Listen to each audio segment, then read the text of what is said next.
로마서 24번째 시간입니다. 로마서 13장이죠. 자, 이제 로마서 13장 1절부터 한번 보도록 할까요?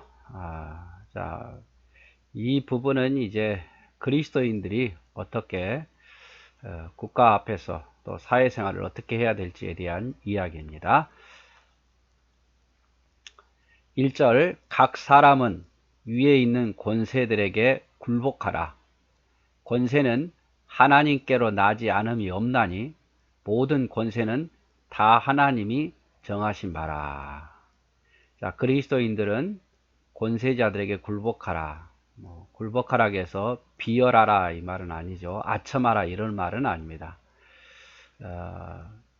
순복하라, 순종하라 이런 뜻이겠죠. 권세는 하나님께로 나지 않음이 없나니 모든 권세는 다 하나님이 정하신 것이다. 어떤 지도자에 대한 권세는 하나님이 질서를 정하셨다. 그러므로 권세를 거스리는 자는 하나님의 명령을 거스림이니 거스리는 자들은 심판을 자취하리라. 하나님 세우신 질서를 거스리지 말라 그 말이죠.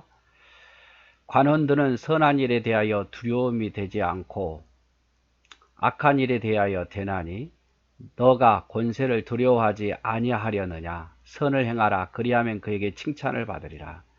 오히려 관원들에게 불순종하는 일보다는 오히려 더 선을 행하라. 그리하면 권세자들이 칭찬하리라. 이 말씀이죠. 그는 하나님의 사자가 되어 내게 선을 이루는 자니라. 그러나 내가 악을 행하거든 두려워하라. 그가 공연히 칼을 가지지 아니하였으니 곧 하나님의 사자가 되어서 악을 행하는 자에게 진노하심을 위하여 보응하는 자니라. 그래서 권세자들은 백성에게 선을 행하는 사명을 가지고 태어났어요.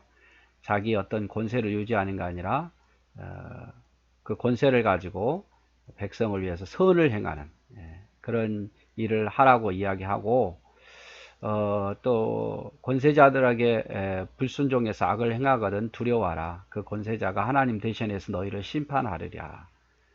이렇게 이야기를 하고 있습니다. 근데 바울이 왜 이런 이야기를 했냐면요.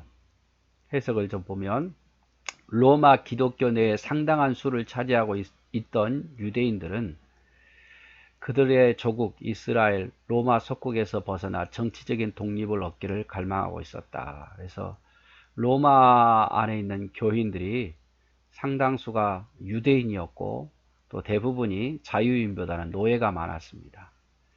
그래서 노예로서 어떤 권세자들에 대해서 우리가 예수 믿으니까 이제 복종하지 않아도 된다. 모든 것이 다 평등하니까 이렇게 생각할 수도 있었고 또 유대인의 같은 경우는 조국 이스라엘이 로마에서 속국에서 벗어나야 된다고 생각했기 때문에 아무래도 로마 관원들에 대해서 비판적이고 불순종적이었겠죠.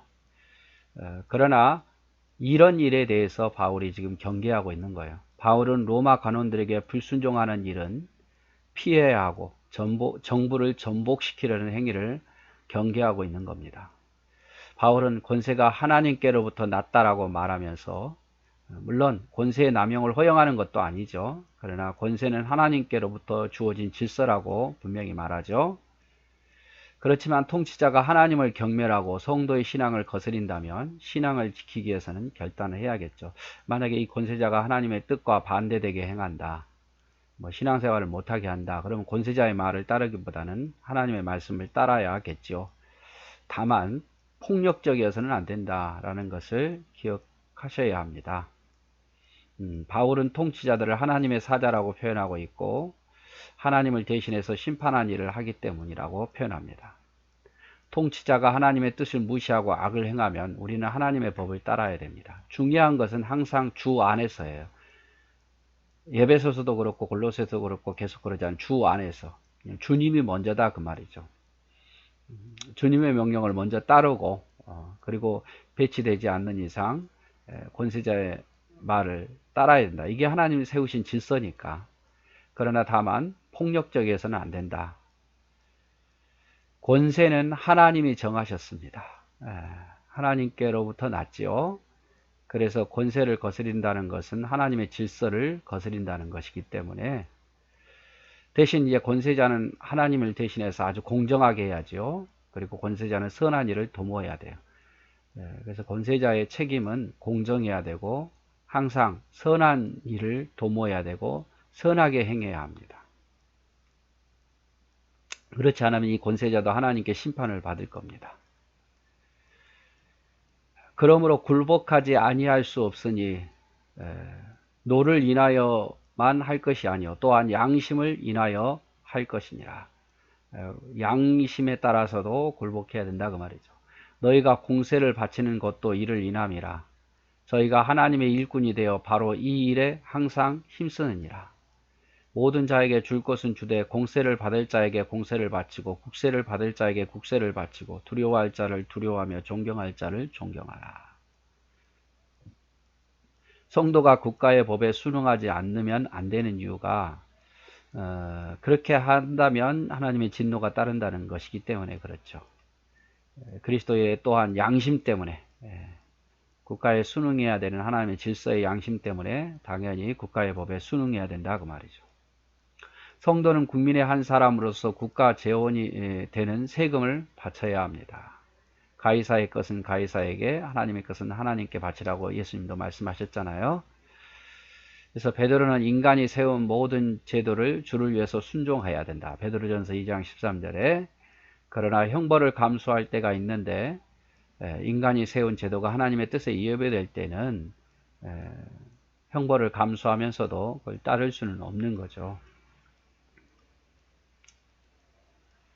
피차 사랑의 빛 외에는 아무에게든지 아무 빛도 지지 말라. 남을 사랑하는 자는 율법을 다 이루었느니라.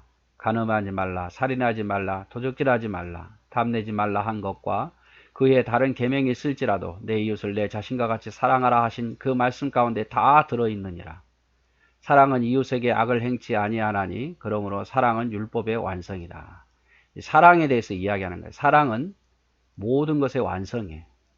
그래서 사랑의 빛 외에는 누구에게도 지지 말라. 그래서 사랑을 빼버리면 아무것도 아니에요. 믿음의 최종적인 어떠한 결과물은 사랑이고 우리가 주일날에도 말씀을 제가 드렸죠. 은사의 최종 결과물은 사랑이라고. 그래서 모든 율법의 완성은 사랑이에요. 그래서 우리 성도들은 사랑하는 마음을 잃어버리면 안 됩니다. 그것이 국가가 됐든 악인이 됐든 간에요. 하나님이 예수 그리스도를 보내셔서 우리를 구원하셨습니다. 그래서 우리는 사랑에 빚진 자들이죠. 7절 10절에 말한 것처럼 사랑은 율법의 완성이고 사랑은 이웃에게 악을 행하지 않습니다. 구체적으로 이웃에 대한 악은 간음, 살인, 도적질, 탐심 이런 것 하지 않는다 그 말이죠. 그래서 사랑하지 못한 것은 내가 부족해서죠. 마음과 목숨과 뜻을 다하여 하나님을 사랑하고 자신의 몸처럼 이웃을 사랑하라고 말했잖아요. 마지막 부분 이제 보는데 또한 너희가 이 시기를 알거니와 자다가 깰 때가 벌써 되었으니 이는 이제 우리의 구원이 처음 믿을 때보다 가까웠습니다. 밤이 깊고 낮이 가까웠으니 그러므로 우리가 어둠의 일을 벗고 빛의 갑옷을 입자.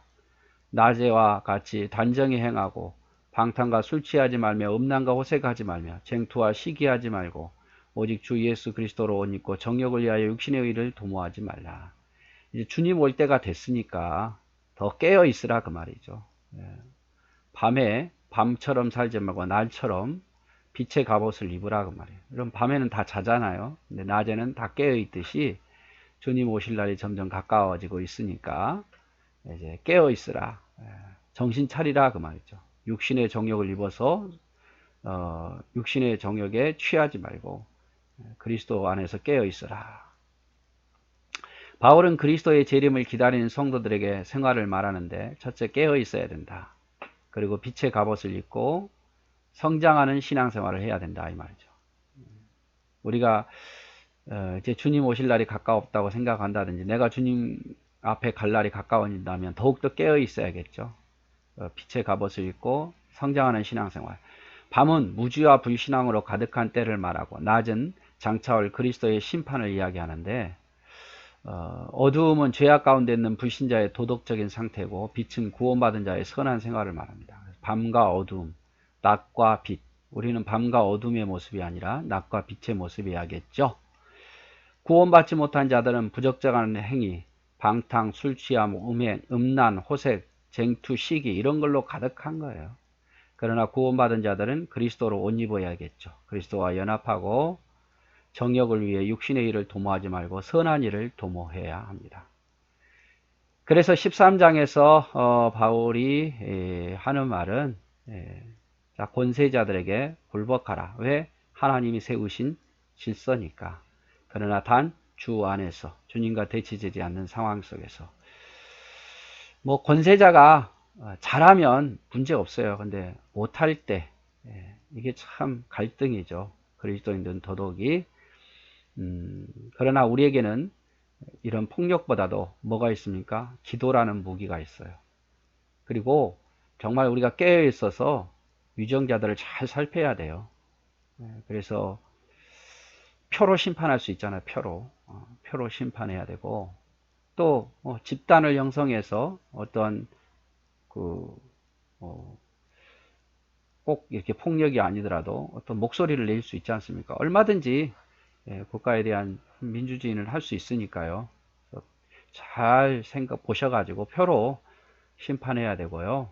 그리고 또 그뿐만 아니라 뭐 여러 가지 조직을 만들어 가지고 그 조직의 힘으로 얼마든지 말할 수 있죠. 그래서 뭐 굳이 꼭 폭력적이어야 되고 막 이럴 필요는 없다 그 말이죠. 또 우리는 기도하는 힘이 있으니까. 그래서 주님 안에서는 항상 하나님 세우신 질서에 우리가 순종해야 된다. 그리고 또 하나는 이제 사랑이 최고니까 사랑 외에는 아무것도 비치지 말라.